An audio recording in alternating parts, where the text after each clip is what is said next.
காட்டாற்று வெள்ளத்தில் உடைந்த பள்ளத்தை கட்டித்தர வேண்டும் என வலியுறுத்தி அந்தியூர் தாலுகா அலுவலகத்தில் விவசாயிகள் உள்ளிருப்பு போராட்டத்தில் ஈடுபட்டனர். பர்கூர் கிழக்கு மலையில் உள்ள தேவர்மலை பகுதியில் பெய்யும் மழை காட்டாறாக உருவெடுத்து வழுக்குப்பாறை வழியாக வெள்ளித்திருப்பூர் அருகேயுள்ள எண்ணமங்கலம் ஏரிக்கு வருகிறது. எண்ணமங்கலம் ஏரியின் பிரதான நீர்பிடிப்பு பகுதியாக வழுக்குப்பாறை இருந்து வருகிறது. வழுக்குப்பாறையிலிருந்து செலம்பூர் அம்மன் கோவில் பூஞ்சோலை தோட்டம் பகுதியில் உள்ள பள்ளம் வழியாக எண்ணமங்கலம் ஏரிக்கு தண்ணீர் செல்கிறது.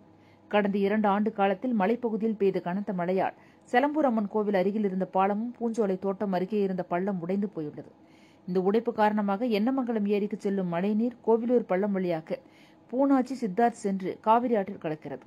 இவ்வாறு 2 ஆண்டுகளாக இவ்வழியாக மழைநீர் வராததால் எண்ணமங்கலம் ஏரி நிரம்புவதில் சிக்கல் ஏற்பட்டுள்ளது.